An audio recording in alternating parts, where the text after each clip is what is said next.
इन सब के बीच देखिए बांग्लादेश में हिंदुओं पर हो रहे हमलों और मौजूदा हालातों पर बागेश्वर धाम के पीठाधीश्वर पंडित धीरेन्द्र कृष्ण शास्त्री का भी बड़ा बयान सामने आ गया है और मुंबई में आयोजित एक कार्यक्रम के दौरान उन्होंने हिंदुओं की सुरक्षा और एकता को लेकर के चिंता व्यक्त की है।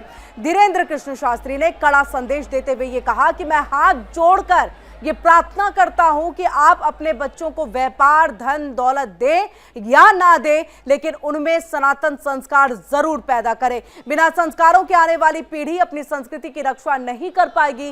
बांग्लादेश की स्थिति का हवाला देते हुए उन्होंने चेतावनी दी है कि अगर हिंदू अब भी एकजुट नहीं हुए तो भविष्य में भारत में भी वैसे ही भयावह हालात पैदा हो सकते हैं। क्या कुछ कहा है वो आपको सुनाते हैं। बांग्लादेश में हिंदू को जिंदा सड़क पे जलाया, चौराहे पर, बांग्लादेश में। क्यों जलाया? क्योंकि वो हिंदू था।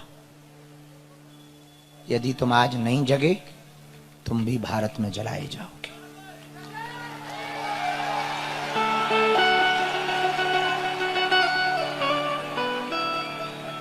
इसलिए हमारी प्रार्थना है तुम अपने बच्चों को कार व्यापार देकर मरो या ना मरो, संस्कार देकर मरना। संस्कार रहेंगे तो तुम्हारे बच्चे कार व्यापार सब खरीद लेंगे, पर संस्कार नहीं रहेंगे ना, हिंदुत्व नहीं रहेगा ना, हिंदुस्तान की संस्कृति नष्ट हो जाएगी। हमारी एक ही चिंता है, हिंदू एक हो, हिंदू एकजुट हो, भारत हिंदू राष्ट्र हो।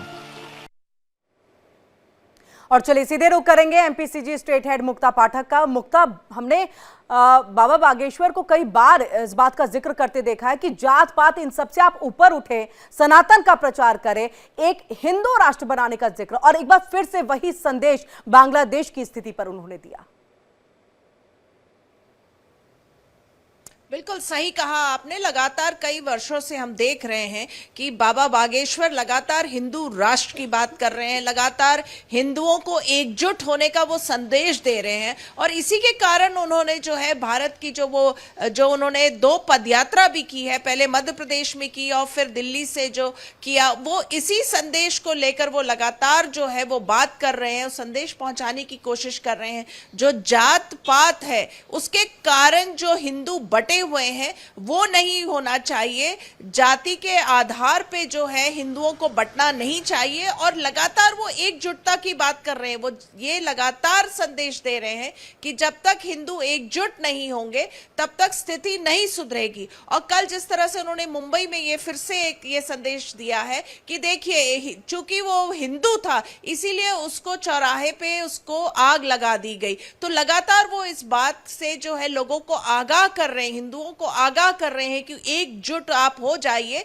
नहीं तो कहीं ये देश में भी बांग्लादेश जैसे हालात ना हो। और उन्होंने ये तक कहा, उन्होंने जो पेरेंट्स है उनको समझाइश दी कि भले ही आप व्यापार नहीं दीजिए, आप कार मत दीजिए, ये सारी सुविधा मत दीजिए बच्चों को, लेकिन संस्कार जरूर दीजिए, क्योंकि जो संस्कार है, अगर संस्कार अच्छे होंगे बच्चे में तो वैसे ही पैसा कमा लेगा, व्यापार कर लेगा। इसलिए वो लगातार पेरेंट्स को भी आगाह कर रहे हैं कि अच्छे संस्कार बच्चों को दीजिए, और हिंदुओं को एकजुट होने की लगातार जो है वो संदेश दे रहे हैं। जी मुक्ता, इस चीज को, क्योंकि बहुत बड़ी बात और हमेशा से इस तरह का एक मैसेज संदेश जो है मंच से और कई मंचों से देते रहे हैं, जो सनातन को एक कड़ी की बात करते रहे हैं।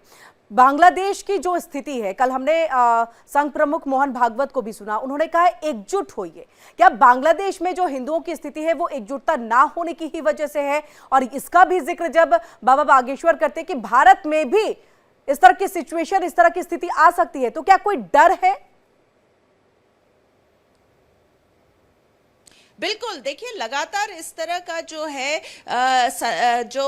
अंदेशा है वो जितने भी स्पिरिचुअल लीडर्स हैं, और जिस तरह से आपने अभी मेंशन किया कि मोहन भागवत ने भी इसी बात के लेकर जो है अपना जो है डर या जो एक जो है संदेश देने की कोशिश की है। और अगर हम बाबा बागेश्वर की बात करें तो वो आज से नहीं, पिछले 2-3 सालों से हम लगातार सुन रहे हैं, वो लगातार हिंदुओं की एकजुटता की बात कर रहे हैं। और जो अब जिस तरह से हालात जो बांग्लादेश में हुए, खास करके जिस तरह से उसको जलाया गया एक हिंदू को, उसको लेकर भी इनके जो वो बार बार लोगों को चेता रहे हैं कि देखिए अगर हिंदू एकजुट नहीं होंगे तो इस तरह के हालात पैदा हो सकते हैं। और लगातार वो ये भी कहते हैं कि हिंदू एकजुट नहीं है, इसीलिए धर्मांतरण, लव जिहाद, इस तरह की जो चीजें हैं वो लगातार जो है सामने आ रही है और वो पनप रही हैं। तो हिंदुओं बिल्कुल, को और अगर इन एकजुट सबको यहाँ होने पर का रोकना जो है तो एकजुटता बहुत जरूरी है, और इसी का संदेश जो है हर मन से बाबा बागेश्वर जो है वो देते हैं। बहुत बहुत शुक्रिया मुक्ता, पूरी जानकारी हम तक यहाँ पर पहुंचाने के लिए।